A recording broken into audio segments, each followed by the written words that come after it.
मेरा नाम समीर है।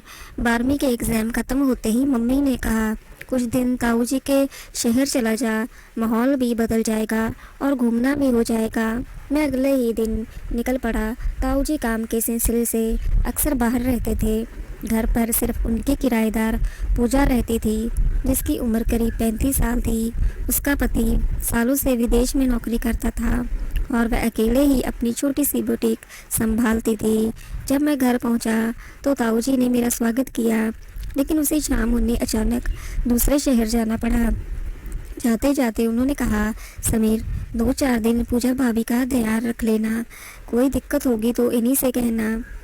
पहले 2 दिन सब सामान्य रहा, लेकिन तीसरे दिन मैंने महसूस किया कि पूजा हर शाम छत पर अकेली बैठ जाती थी। उसके चेहरे पर हमेशा मुस्कान रहती थी, लेकिन आंखों में गहरी उदासी साफ दिखाई देती थी। एक रात बिजली चली गई। पूरा मोहल्ला अंधेरे में डूबा हुआ था। मैं छत पर टहल रहा था कि पूजा भी वहीं आ गई। उसने कहा, अंधेरा कभी कभी इंसान के अंदर का अकेलापन दिखा देता है। उस रात हमारी सिर्फ बातें हुई। उसने अपने संघर्ष, अकेलापन और ज़िंदगी की परेशानियां बताई। मैं बस उसकी बातें सुनता रहा, लेकिन हमें क्या पता था कि नीचे रहने वाले पड़ोसियों ने हमें छत पर साथ बैठे देख लिया था। अगले ही दिन पूरे मोहल्ले में तरह तरह की बातें फैलनी शुरू हो गई। जो रिश्ता सिर्फ इंसानियत और भरोसे का था, वही लोगों की नज़रों में शक का कारण बन गया था। और यहीं से मेरी ज़िंदगी का सबसे मुश्किल दौर शुरू हुआ। मैं समझ ही नहीं पा रहा था कि आखिर एक सामान्य सी बात इतना बड़ा मुद्दा कैसे बन गई। अगली सुबह जब मैं बाजार गया तो मुझे महसूस हुआ कि कई लोग मुझे देखकर आपस में धीरे धीरे बातें कर रहे थे। जैसे ही मैंने उनकी तरफ देखता तो वो चुप हो जाते। मुझे अजीब लगता, लेकिन मैंने ध्यान नहीं दिया। शाम को जब पूजा का चेहरा पहले से भी ज़्यादा उदास लगा, उसने बुटीक जल्दी बंद कर दिया था और बिना कुछ कहे अपने कमरे में चली गई। अगले दिन ताऊ जी का फ़ोन आया। उनकी आवाज़ सामान्य थी, लेकिन उन्होंने सिर्फ इतना पूछा, सब ठीक है ना? मैंने कहा, हाँ ताऊ जी, सब ठीक है। कुछ पल की चुप्पी के बाद उन्होंने कहा, अगर कोई परेशानी हो तो मुझसे छिपाना मत। उनकी बात सुनकर मुझे लगा कि शायद उन्हें भी कुछ पता चल चुका है। उसी शाम पूजा के दरवाजे पर एक बिना नाम का लिफाफा पड़ा था। उसने उसे खोला और पढ़ा, और उसका चेहरा एकदम बदल गया। उसने तुरंत वह कागज़ मोड़कर अलमारी में रख दिया। मैंने उससे पूछा, सब ठीक है ना? वह हल्की सी मुस्कुराई और बोली, कुछ नहीं, बस पुराने दिनों की याद है। लेकिन उसकी मुस्कान बनावटी थी। साफ लग रहा था कि वह मुझसे कोई बात छिपा रही है। उस रात मेरी नींद बार बार खुलती रही। करीब 12 बजे मुझे बाहर आंगन में किसी के चलने की आहट सुनाई दी। मैंने खिड़की से झांका। धुंधली रोशनी में एक व्यक्ति गेट के पास खड़ा था। उसने इधर उधर देखा, फिर चुपचाप वहीं एक लिफाफा रखकर तेजी से गली से अंधेरे में गायब हो गया। अब मेरे मन में एक सवाल था, आखिर वह अनजान व्यक्ति कौन था, और वह पूजा तक बिना नाम के ये लिफाफे क्यों पहुंचा रहा था? मैं उस रात बिल्कुल भी नहीं सो पाया। बार बार वही सवाल मेरे दिमाग में घूम रहा था। आखिर पूजा जी को ये गुमनाम लिफाफे कौन भेज रहा था, और क्यों? सुबह मेरी आंख देर से खुली। बाहर निकला तो देखा पूजा जी हमेशा की तरह बुटीक खोलने की तैयारी कर रही थी। उनके चेहरे पर मुस्कान थी, लेकिन अब मैं समझ चुका था कि उस मुस्कान के पीछे कई गहरी चिंता छुपी हुई थी। मैंने उससे पूछा, पूजा जी, अगर आपको किसी बात की परेशानी है तो मुझे बता सकती हैं। शायद मैं आपकी कोई मदद कर सकूं। वो हल्का सा मुस्कुराई और बोली, समीर, कुछ लड़ाइयाँ इंसान को खुद ही लड़नी पड़ती है। उनकी ये बात मेरे दिल में उतर गई। उसी शाम मैं छत पर टहल रहा था कि मेरी नज़र सामने वाली गली में खड़े एक आदमी पर पड़ी। वह हमारे घर की तरफ लगातार देख रहा था। जैसे ही उसकी नज़र मुझ पर पड़ी, मैं तुरंत मुड़ा और तेज कदमों से वहाँ से चल पड़ा। मैं बिना देर किए नीचे भागा और उसके पीछे निकल पड़ा, लेकिन गली के मोड़ पर पहुँचते पहुँचते वह भीड़ में कहीं गायब हो गया। जब मैं वापस लौटा तो देखा पूजा जी दरवाजे पर खड़ी थी। उन्होंने घबरा कर पूछा, तुम कहाँ चले गए थे? मैंने कहा, एक आदमी घर पर नज़र रख रहा था। मैं उसे पकड़ना चाहता था, लेकिन वह भाग गया। मेरी बात सुनते ही उनके चेहरे का रंग उड़ गया। कुछ पल तक वो चुप रही, फिर बोली, मुझे डर था कि एक दिन ऐसा ज़रूर होगा। मैंने हैरानी से पूछा, मतलब आप उसे जानती हैं? उन्होंने सीधे जवाब नहीं दिया, बस इतना कहा, अगर मेरा शक सही निकला तो आने वाले कुछ दिनों के लिए आसान नहीं होंगे। उनकी यह बात सुनकर मुझे पहली बार महसूस हुआ कि मामला सिर्फ अफवाहों का नहीं था। कोई ऐसा व्यक्ति था जो चुपचाप घर पर नज़र रख रहा था और शायद सही समय का इंतज़ार भी कर रहा था। मैंने उसी समय तय कर लिया था कि सिर्फ अंदाज़ा लगाने से कुछ नहीं होगा, सच जानना ही पड़ेगा। अगली सुबह मैं जल्दी उठ गया। खिड़की से देखा तो पूजा जी हमेशा की तरह बुटीक खोल रही थी, लेकिन आज वह बार बार गली की तरफ देख रही थी। ऐसा लग रहा था जैसे उन्हें किसी के आने का इंतज़ार हो या किसी के जाने का डर हो। करीब 10 बजे एक सफ़ेद कार घर के सामने आकर रुकी। उसमें 2 लोग उतरे। दोनों ने पूजा जी के से कुछ मिनट बात की। उनकी आवाज़ मेरे तक पहुंच नहीं रही थी, लेकिन बातचीत के दौरान पूजा जी का चेहरा गंभीर होता जा रहा था। कुछ देर बाद वह दोनों रास्ते चले गए। मैंने पूछा, कौन थे ये लोग? पूजा जी ने बात टालते हुए कहा, बस काम से आए थे। लेकिन मुझे यकीन नहीं हुआ।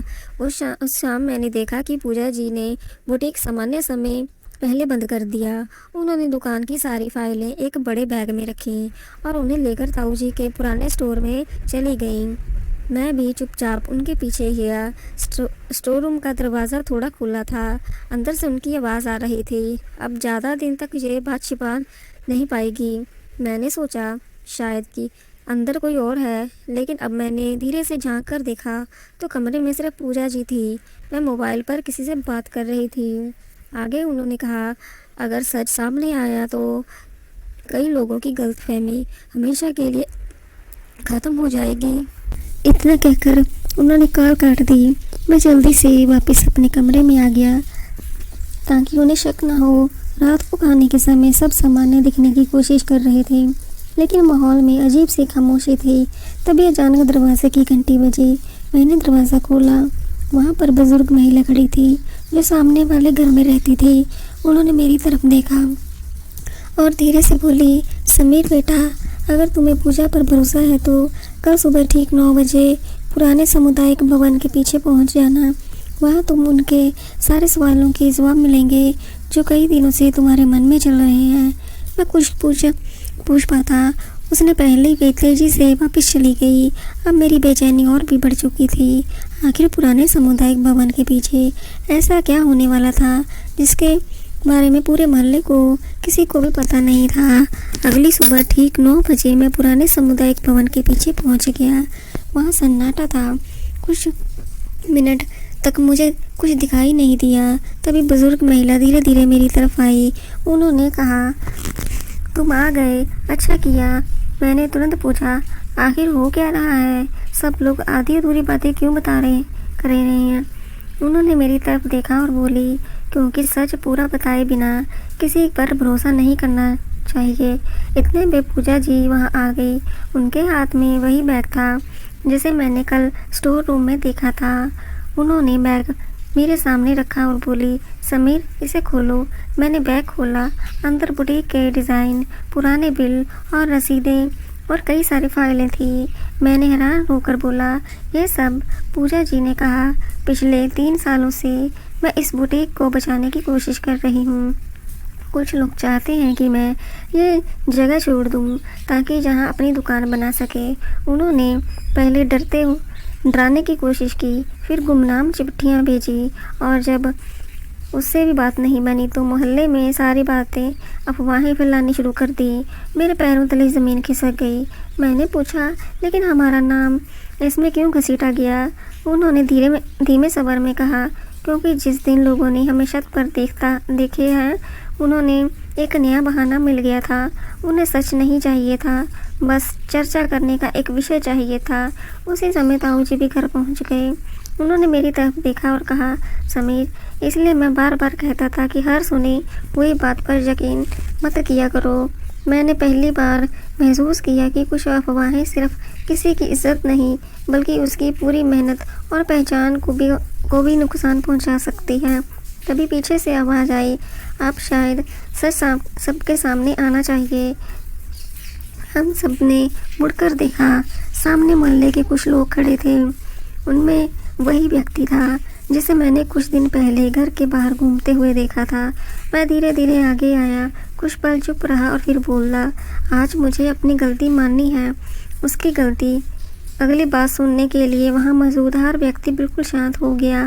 वह आदमी सबके सामने जाकर कुछ पल तक चुप रहा और फिर उसने गहरी सांस ली और बोला, मेरा नाम राकेश है। सबसे पहले मैं पूजा जी से माफ़ी मांगना चाहता हूँ। पूरे मैदान में सन्नाटा छा गया। मैंने पहली बार देखा। पूजा जी भी हैरान थी। शायद उन्हें भी उम्मीद नहीं थी कि वह आदमी सबके सामने ऐसा कहेगा। राकेश ने आगे कहा, कुछ महीने पहले मुझे लगा था कि अगर पूजा जी ये बुटीक छोड़ देगी तो मेरे रिश्तेदार वहाँ अपनी दुकान खोल पाएंगे। इसी लालच में मैंने लोगों के सामने तरह तरह की बातें करनी शुरू कर दी थी। वह शर्म से सर झुकाकर बोला, मैंने किसी को धमकाया नहीं, लेकिन मेरी फैलाई हुई अफवाहों ने बाकी लोगों को गलत सोचने पर मजबूर कर दिया। बाद में मुझे अपनी गलती का एहसास हो गया, इसलिए मैं गुमनाम लिफाफों के ज़रिए उन्हें सावधान करता रहा कि लोग उनके बारे में बातें फैला रहे हैं। मैं हैरानी से उसकी तरफ देखने लगा। मतलब बहुत सारे लिफाफे तुम भेज रहे थे? उसने धीरे से सर हिला दिया। हाँ, मुझसे इतनी हिम्मत नहीं थी कि सीधे आकर माफ़ी मांग सकूं। पूजा जी कुछ देर चुप रही, फिर उन्होंने शांत आवाज़ में कहा, गलती सबसे होती है, लेकिन सबसे बड़ी बात यह है कि इंसान उसे मान ले। इतने में मोहल्ले के कई लोग भी आ गए। एक बुजुर्ग बोले, हमने भी बिना सोचे सच्चाई जाने बनाई है, हमें भी माफ़ कर दीजिए।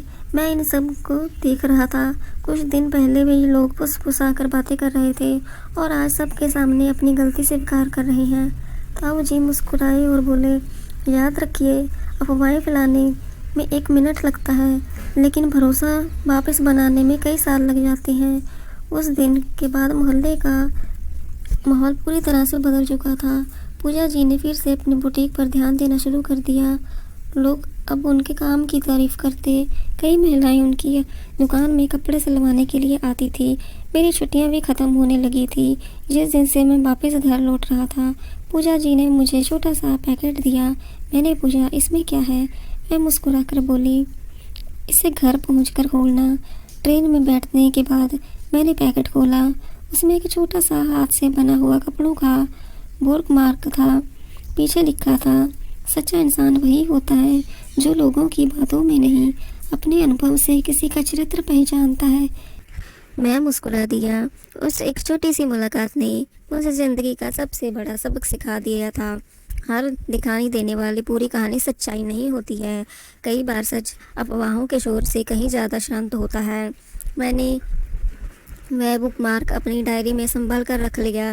मुझे लगा था कि अब ये कहानी यहीं ख़त्म हो गई है, लेकिन मैं गलत था। करीब 3 महीने बाद एक शाम मैं कॉलेज से घर लौटा ही था कि मेरे फ़ोन पर एक अनजान नंबर से कॉल आया। हेलो, समी बोल रहे हो? आज जानी पहचानी थी। जी, आप कौन? मैं पूजा बोल रही हूँ। मैं मुस्कुरा दिया। अरे पूजा जी, कैसी हैं आप? बुटीक कैसा चल रहा है? कुछ पल तक चुप रही, फिर बोली, सब ठीक है, लेकिन मुझे तुमसे एक ज़रूरी बात करनी है। उनकी आवाज़ में बड़ी घबराहट थी, जो मैंने पहली बार उनके चेहरे पर देखी थी। मैंने पूछा, क्या हुआ? उन्होंने धीमी आवाज़ में कहा, याद है जिन अफवाहों की वजह से इतना सब हुआ था, आज उसी बात से जुड़ा एक नया सच सामने आया है। मेरी धड़कन तेज़ हो गई। कैसा सच? उन्होंने कहा, जिस दिन मोहल्ले में हमारे बीच बातें फैलनी शुरू हुई थी, उस दिन किसी ने पूरी घटना का एक वीडियो रिकॉर्ड किया था। मैं चौंक गया। वीडियो? हाँ, और यह वीडियो अब अचानक मेरे पास पहुंचा है। मैं कुछ समझ ही नहीं पा रहा। लेकिन उसमें ऐसा क्या है? पूजा बोली, वीडियो में साफ दिखाई दे रहा है कि हम सिर्फ छत पर बैठकर बातें कर रहे थे, लेकिन वीडियो का एक हिस्सा जानबूझकर काट कर लोगों को फैलाया गया है। आंखें कुछ और लग गई। मेरे हाथ अपनी मुट्ठी में बंध गए। मतलब लोगों ने जो देखा ही नहीं, उसी पर यकीन कर लिया। हाँ समीर, और सबसे हैरानी की बात है, यह पूरा वीडियो रिकॉर्ड किया गया था। उसने आज किसी को इसके बारे में नहीं बताया। मैंने पूछा, फिर अब अचानक उससे वीडियो क्यों भेजा? पूजा जी ने गहरी सांस ली, क्योंकि वह इस शहर को हमेशा के लिए छोड़कर जा रहा है और जाने से पहले अपने मन का बोझ हल्का करना चाहता था। फ़ोन काटने के बाद मैं देर तक खामोश बैठा रहा। मुझे एक बात समझ ही नहीं आ रही थी। झूठ चाहे कुछ समय के लिए जीतता हुआ दिखाई दे, लेकिन सच अपना रास्ता खुद बना लेता है, कभी जल्दी तो कभी बहुत देर बाद। उस दिन मैंने वह पुराना बुकमार्क फिर से निकाला, उसमें देखा कि और मन में ही मन सोचा, अगर उस दिन मैंने भी बाकी लोगों की तरह सिर्फ अफवाहों पर भरोसा किया होता तो मैं शायद किसी एक अच्छे इंसान को हमेशा के लिए गलत समझ बैठता। कुछ दिनों बाद मैंने तय किया कि अब एक बार ताऊजी के शहर जाऊंगा।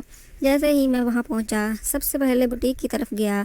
इस बार नज़ारा बिल्कुल अलग था। दुकान के बाहर ग्राहकों की भीड़ थी। अंदर जाकर पूजा जी मुस्कुराते हुए सबका काम कर रही थी। मुझे देखते ही उनके चेहरे पर खुशी आ गई। अरे समीर, तुमने बताया ही नहीं कि आने वाले हो। मैंने हंसते हुए सोचा सोचा इस बार अचानक आकर आपको चका दूं। उन्होंने अंदर बिठाया और चाय मंगवाई। बातों बातों में मैंने पूछा, उस वीडियो का क्या हुआ? उन्होंने मुस्कुराकर कहा, मैंने किसी को नहीं दिखाया। मैं हैरान रह गया। क्यों? उससे तो सबको पता चलना चाहिए कि तुम बिल्कुल सही थी। पूजा ने शांत स्वर में कहा, जिस सच को साबित करने की जरूरत नहीं रही, उसे बार बार दिखाने की क्या फ़ायदा। लोगों ने अपनी गलती मान ली, वह मेरे लिए काफ़ी है। उनकी बात सुनकर मैं कुछ पल तक चुप रहा। तभी ताऊजी आ गए। उन्होंने हंसते हुए कहा, समीर, पता है अब पूरा मोहल्ला पूजा जी की तारीफ करता है। पिछले महीने इन्हें नगर की महिला उन्मी का सम्मान भी चुना गया है। मैंने खुशी से पूजा जी की तरफ देखा। सच में यह तो बहुत बड़ी बात है। वह मुस्कुराई और बोली, शायद मुश्किल समय इसलिए आता है ताकि इंसान अपनी असली ताकत पहचान सके। इतने में बुटीक में एक छोटी सी लड़की अपनी माँ के साथ आई। लड़की ने पूजा जी से कहा, आंटी, मुझे भी बड़ा होकर आपकी इस तरह का काम करना है। पूजा जी ने उसके सर पर हाथ रखा और कहा, ज़रूर करना, लेकिन एक बात हमेशा याद रखना, मेहनत से बनी पहचान सबसे मजबूत होती है। उनकी बेटी बात सुनकर मुस्कुरा दी। उस शाम जब मैं वापस लौटने लगा तो मैंने बुटीक के बाहर लगे नए बोर्ड पर नज़र डाली। नीचे एक छोटी सी पंक्ति लिखी हुई थी, भरोसा कमाने से में समय लगता है, लेकिन वही इंसान की सबसे बड़ी पहचान बनता है। मैंने आखिरी बार उस गली और बुटीक को देखा। यहीं आकर मुझे समझ आया था कि मुझे हर मुस्कुराते चेहरे पर पीछे कोई कहानी होती है, और यह अफवाह के पीछे सच नहीं होता है। उस दिन के बाद जब भी मैं किसी के बारे में कोई बात सुनता हूँ तो मैं तुरंत विश्वास नहीं करता, क्योंकि मुझे हमेशा पूजा जी की एक बात याद रहती है, लोगों की बातों से नहीं, अपने अनुभव से किसी का चरित्र पहचानो। और शायद यही इस पूरी कहानी का सबसे बड़ा सबक है।